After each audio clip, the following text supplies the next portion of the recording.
Semua simpul Ma'iyah harus memastikan kemaslahatan dan kedaulatan rakyatnya, termasuk di bidang penghidupan, kesejahteraan, pangan dan seterusnya tadi itu. Dengan kreativitas menuju pembelajaran apa yang harus dilakukan dan seterusnya. Ma'iyah adalah membawa kehidupan bersama itu yang, nah kehidupan bersama itu bisa isunya bisa macam-macam. Kehidupan di setiap klaster itu sangat dipengaruhi oleh yang namanya kekuatan di luar itu. Nah, kaitannya dengan itu makanya harus berkedaulatan toh. Kan bisa di breakdown menjadi nek ngono kuwi nyambut gawe kudu jelas. Nek kowe rada kangelan ya kerja sama. Ya. Terus bersinergi satu sama lain entah di bidang apa saja. Nek gurung paham pertanian ya Ma'iyah itu kan bukan mengajari tapi mengajakmu belajar.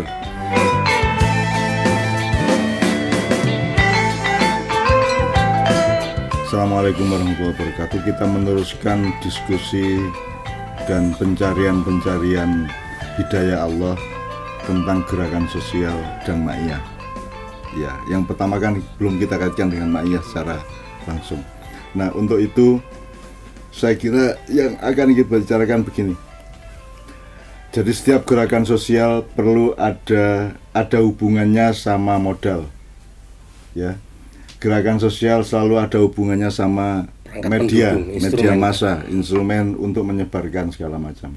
Kemudian gerakan sosial juga harus memiliki goal yang setepat-tepatnya agar supaya lakunya atau metodenya atau jalannya, langkahnya juga bisa dipastikan.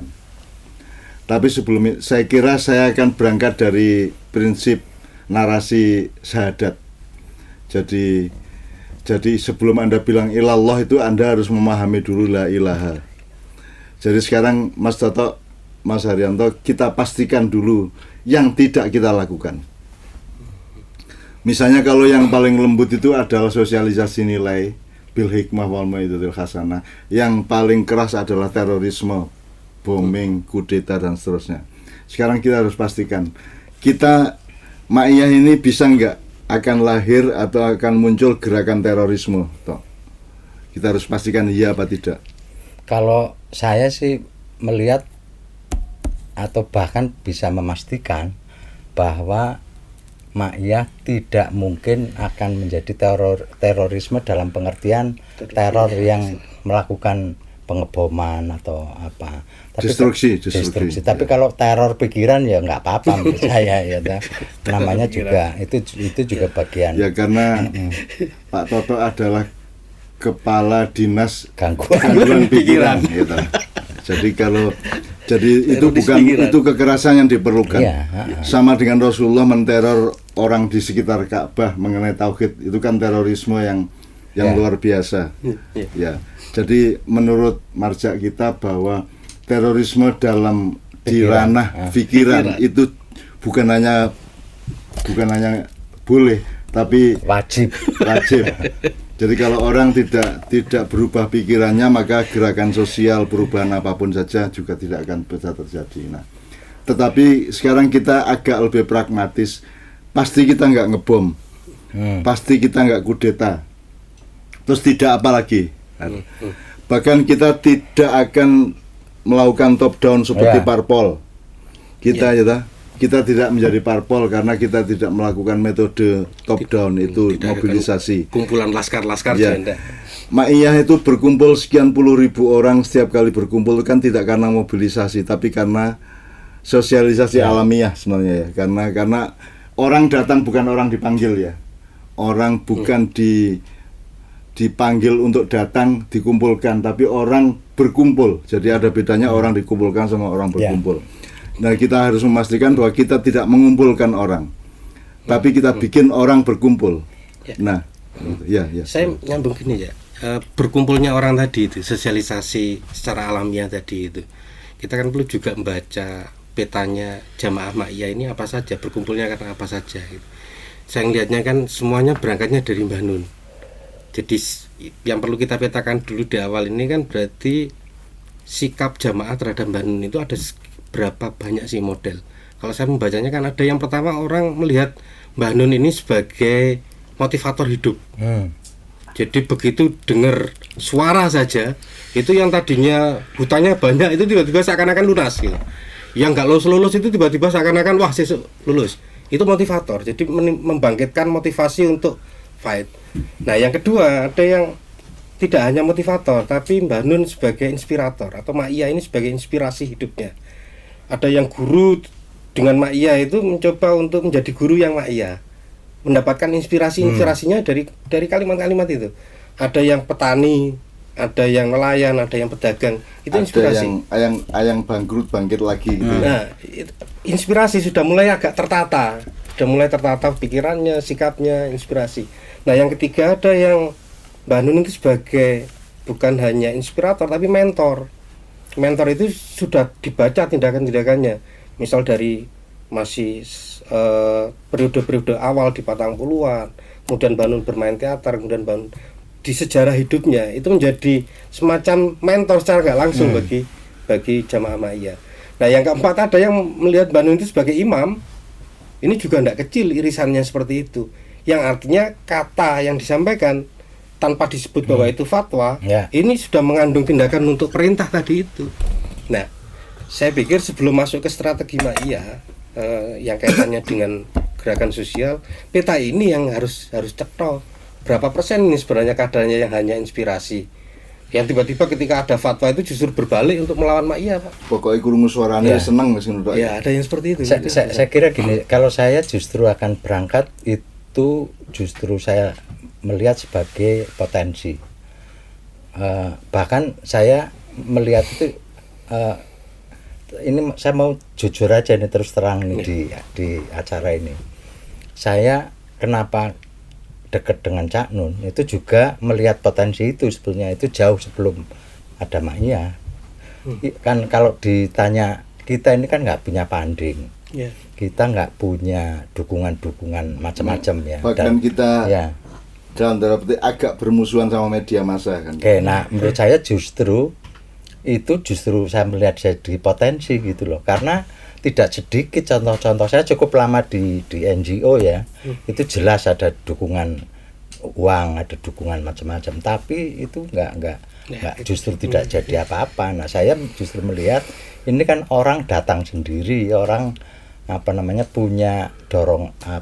punya motivasi sendiri yang tentu saja itu dipengaruhi oleh entah tulisannya, entah oleh kalimatnya Cak Nun itu ya, tetapi mereka niat sendiri gitu loh, tanpa dimobilisir. Nah, itu yang menurut saya menjadi potensi tadi, peran kelas menengah sebetulnya, yang dia ikut memikirkan kelas yang di bawahnya, itu yang saya kira menjadi potensi cukup besar. Nah, memang pada tahap berikutnya apa yang diomongkan Haryanto benar, walaupun ini juga sebenarnya sudah dilakukan, bagaimana potensi-potensi yang ada itu harus dipetakan. Karena apa?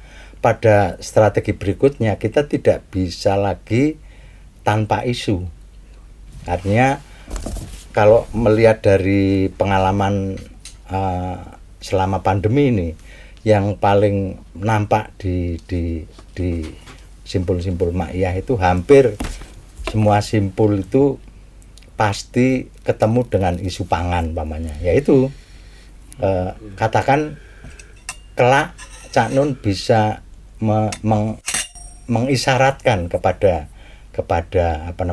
jamaah bahwa bagaimana agar di tempat masing-masing itu ketersediaan pangan itu bisa dipastikan, pamannya seperti itulah. Itu yang saya maksudkan tadi. Nah, itu pasti didengar itu oleh teman-teman gitu loh. Pasti agak oke, kira-kira soal pangan, jadi umpamanya itu satu contoh aja. Misalnya gini ya, saya agak meneteskannya ke satu prinsip dasar. Jadi pertama kelas menengah itu sebenarnya kan satu level masyarakat. Betul, yang lebih terpelajar, yang lebih aktif berpikir, dan sebenarnya merupakan imam dari zaman kan gitu sebenarnya. Dan itu tidak motor dari zaman, tapi itu tidak berlaku di Indonesia reformasi kan gitu ya. Nah, Ma'iyah menurut Mas Toto bisa menjadi semacam kelas menengah intelektual atau al-muta'allimin ya, yang bisa menjadi panduan masyarakat luas. Satu, nomor dua, soal misalnya narasi atau isu tadi. Misalnya kita fokuskan sini. Sekarang Jamaah Ma'iyah simbol-simbol mewujudkan kedaulatan rakyat. Kedaulatan rakyat itu maksudnya kedaulatannya terhadap pangan, terhadap hidupnya sendiri, kesehatannya sendiri, ya, terhadap keluarganya, terhadap apapun saja mereka punya kedaulatan. Termasuk kenapa mereka berkumpul, bukan dikumpulkan, karena mereka berdaulat. Mereka punya naluri dan pemikiran untuk datang ke tempat-tempat yang menggembirakan, yang membuat mereka bersemangat hidupnya, membuat mereka bahagia, membuat mereka sumringah, membuat mereka punya etos masa depan yang lebih dari yang lain-lain yang begitu. Nah, sekarang pemahaman mengenai kedaulatan rakyat ini kan bisa kita elaborasi dan kita detailing ya, Mas Toto. Jadi misalnya kalau saya ngomong pastikan kedaulatan rakyatmu di simbol gitu ya, itu berarti kan bisa di breakdown menjadi nek ngono kuwi nyambut gawe kudu jelas. Nek kowe rada kangelan ya kerjasama. Ya. Terus bersinergi satu sama lain entah di bidang apa saja. Nek gurung paham pertanian ya Ma'iyah itu kan bukan mengajari tapi mengajakmu belajar. Jadi sekarang kalau ketemunya adalah harus belajar pertanian organik. Jadi Ma'iyah kan bukan murui, bukan mengajari seperti guru. Ma'iyah adalah yang menumbuhkan semangat alamal insana itu ya, yang Allah mengajarkan kepada manusia. Jadi maka kalau Allah saja mengajarkan maka kita harus belajar. Saiki problemmu apa? Ya. Untuk memastikan kedaulatan keluargamu, panganmu, iso nyekolahke anak sapi turuti, kalian harus memastikan dari keluarganya sendiri masing-masing. Kalau ada kesulitan kan iso gaduk, iso sinergi satu sama lain. Jadi sekarang mungkin berikutnya sesuai dengan isu yang dianjurkan Mas Toto tadi. Pokoknya semua simpul Ma'iyah harus memastikan kemaslahatan dan kedaulatan rakyatnya, termasuk di bidang penghidupan, kesejahteraan, pangan dan seterusnya tadi itu. Dengan kreativitas menuju pembelajaran apa yang harus dilakukan dan seterusnya. Itu kemaslahatan sekelilingnya tadi. Saya kira ini bedanya ini kalau kita pakai aliran ya. Kan sebenarnya ini pertarungannya sekarang ini adalah kalau globalisasi itu kan nggak peduli itu, yang paling penting bahwa semua manusia itu harus menjadi konsumen, harus menjadi follower. Nah, saya kira itu titik tadi kenapa saya melihat bahwa Ma'iyah itu bisa berpotensi menjadi kelas menengah yang mendinamisir itu semua, termasuk kehidupan yang sifatnya kolektif. Itu adalah bentuk dari dalam tanda kutip perlawanan dari apa yang ada sekarang.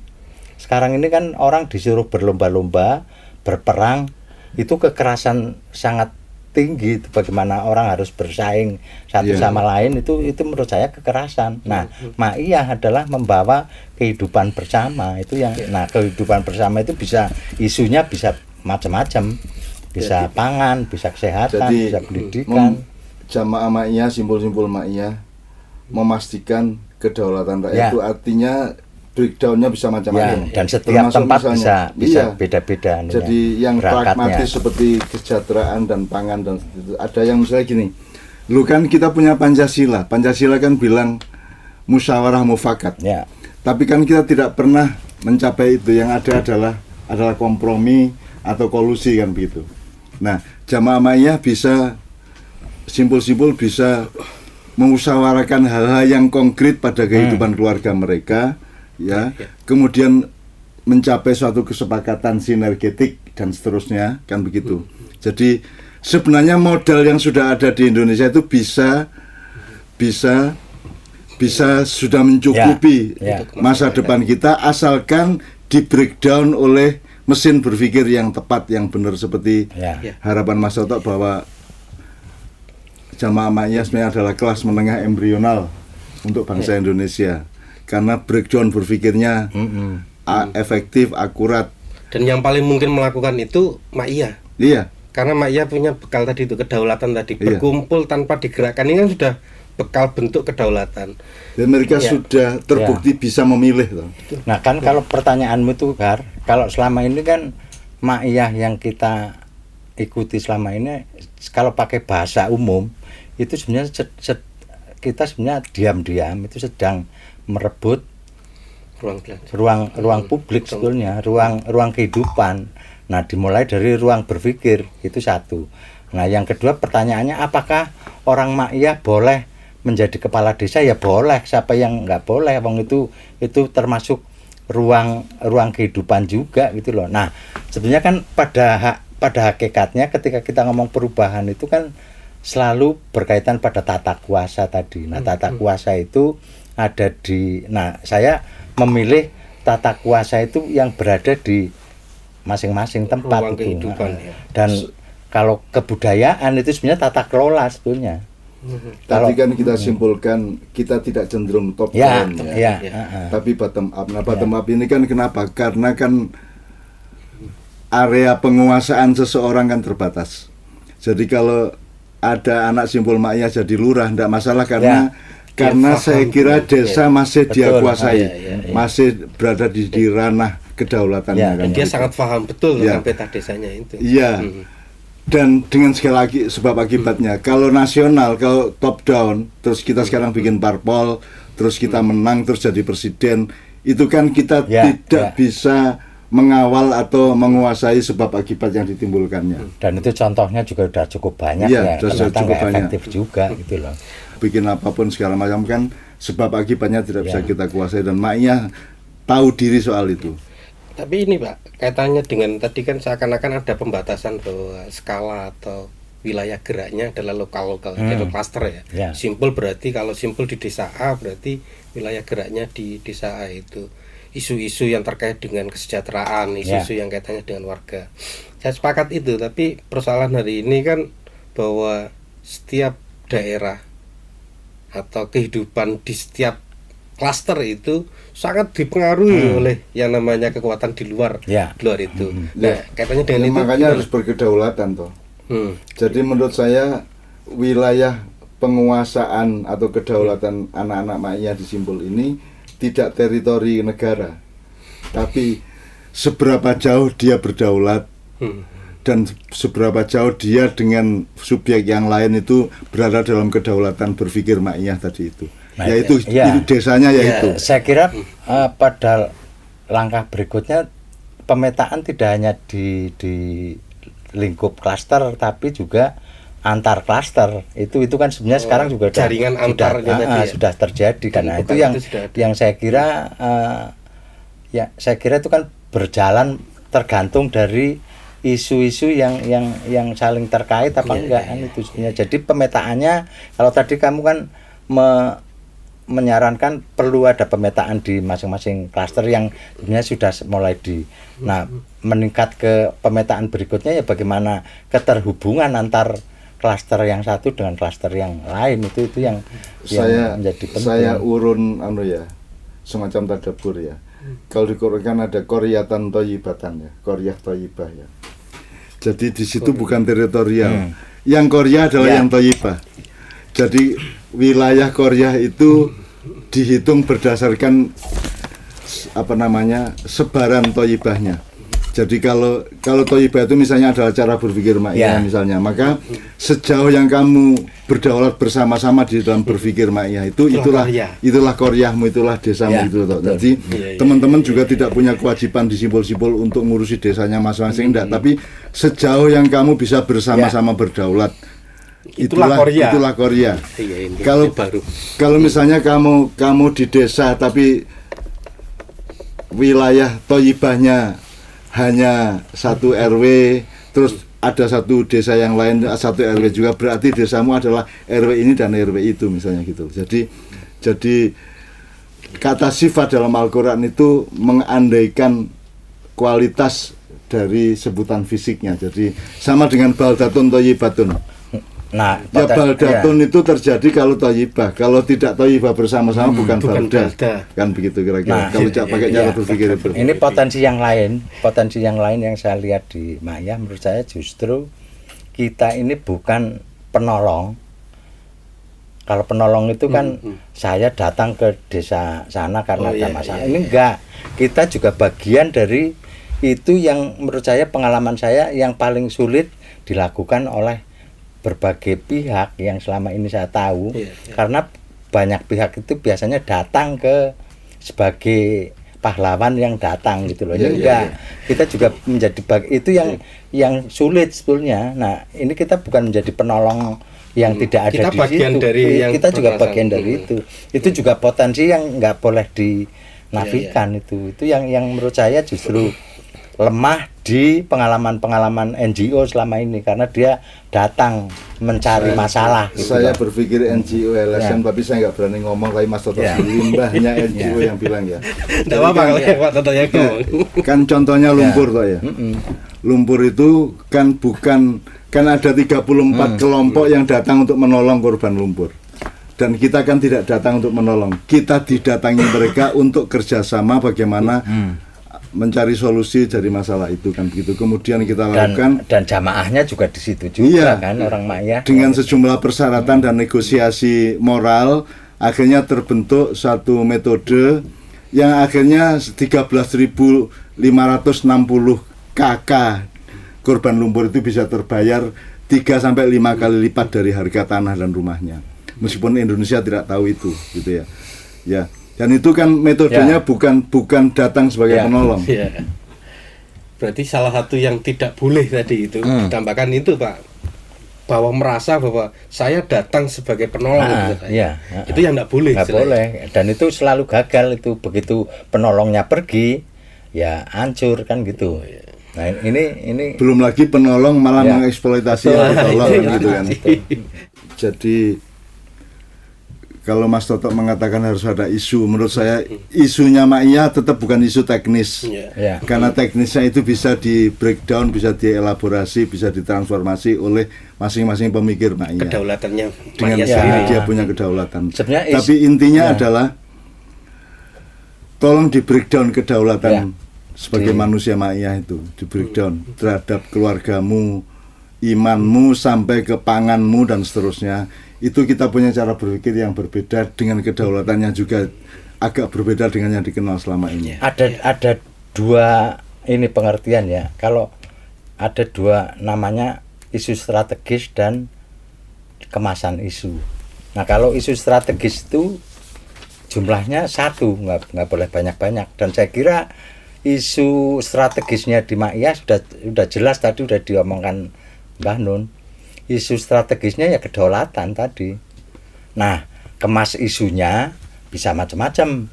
Bisa kedaulatan pangan, bisa kedaulatan kesehatan. Setiap simpul atau lingkaran Ma'iyah dimanapun mereka bisa mentadaburi sendiri isu kedaulatan itu gitu. Dengan resiko sinergi, resiko kreativitas, resiko pembelajaran dan seterusnya. Nah, saya kira itu sangat penting. Dan sebenarnya selama ini kan Mbah Nun sudah mengajak ke teman-teman Ma'iyah itu kan membangun kedaulatan berpikir itu yang selama ini kita lakukan kan itu. Modal utamanya kan di situ. Nah, yang pada tahap berikutnya adalah bagaimana setiap simpul itu merumuskan isu-isu atau dari isu strategis kedaulatan itu kepada hal-hal yang sifatnya apa yang terjadi di sana. Ya dan bisa. Itu bukan gerakan seperti LSM yang mencari-cari itu isunya itu apa kan gitu Pak. Itu yang dirasakan iya, setiap hari mereka. Itu yang membedakan di situ. Ya. Mereka menjadi bagian dari masyarakat itu. Ya. Dan kemasannya bisa macam-macam, bisa kedaulatan pangan, bisa kedaulatan kesehatan, bisa kedaulatan pendidikan, bisa kedaulatan masjid kalau memang dia akan seperti teman yang lain yang salah satu strateginya adalah menguasai masjid, jadi masjid direbut. Nah, di situ akan kalau terjadi seperti itu, namanya begitu. Penguatan ke simpul berarti lebih di kedaulatan. Maksud saya gini Pak, untuk menerjemahkan bahwa kedaulatan itu harus di breakdown kemudian jadi kemasan isu tadi itu kan juga perlu pengantar, perlu tambahan apa gitu untuk jamaah Ma'iyah. Ya, tadi yang kamu omongkan sebenarnya yang harus dilakukan kan pemetaan nih. Pemetaan itu sejak dari berpikirnya kan sudah itu. Nah, sehingga kenapa kok harus isu? Karena ini akan menjadi media yang bisa menggerakkan banyak orang. Nah, kenapa saya selalu mengatakan bahwa pandemi ini menjadi peluang yang besar, karena yang paling sulit di alam sebelumnya adalah bagaimana menyatukan pikiran orang pada sesuatu. Nah ini kan setiap orang kan mengalami ini. Dan pandemi ini semua orang mencoba untuk mencari sesuatu yang baru. Betul, model baru, perdagangan baru. Termasuk cara hidup baru. Nah itu yang menurut saya mungkin saja agak seragam itu, karena di setiap tempat hampir semua orang mengalami hal sama. Tetapi kan pasti ada yang spesifik ya, yang tadi ketidakadilan apa yang terjadi di sekitarnya ya. Kayak kemarin umpamanya saya ngobrol dengan teman-teman di Juguran Syafaat, ternyata teman-teman Juguran Syafaat itu rata-rata bergerak di UMKM. Nah UMKM selama ini ternyata orientasinya adalah bagaimana menjual. Nah akhirnya ketika membuat grup komunikasi, isinya wong dodolan kabeh. Nah akhirnya muncul pemikiran baru, udah nggak bisa cara kayak gitu. Justru yang paling memungkinkan sekarang adalah bagaimana kita berangkat dari tadi kebutuhan yang ada, yang itu harus di-create gitu. Umpamanya satu contoh itu. Nah, saya kira itu prinsip-prinsip, karena kita terlibat langsung di situ menjadi tidak bermasalah gitu loh. Beda kalau saya diperintah kan beda, mereka nggak diperintah kok gitu loh. Itu yang menjadi kekuatan yang cukup luar biasa menurut saya di Ma'iyah ini.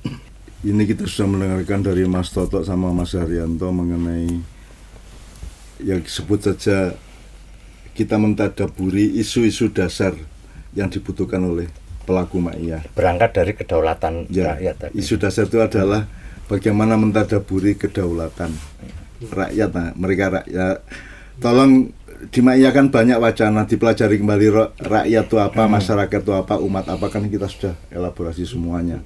Nah kedaulatan pun dari bahasa Arab daulah. Jadi kedaulatan berbeda dengan kekuasaan. Kuasa itu kan agak intervensi ya. Tapi kalau kedaulatan itu adalah kemandirian untuk menerapkan sesuatu hal yang kalau bisa dibersamakan. Nah, itulah Ma'iyah. Dan saya kira Mas Toto, habis ini kita butuh satu episode untuk belajar kepada Baldah Madinah.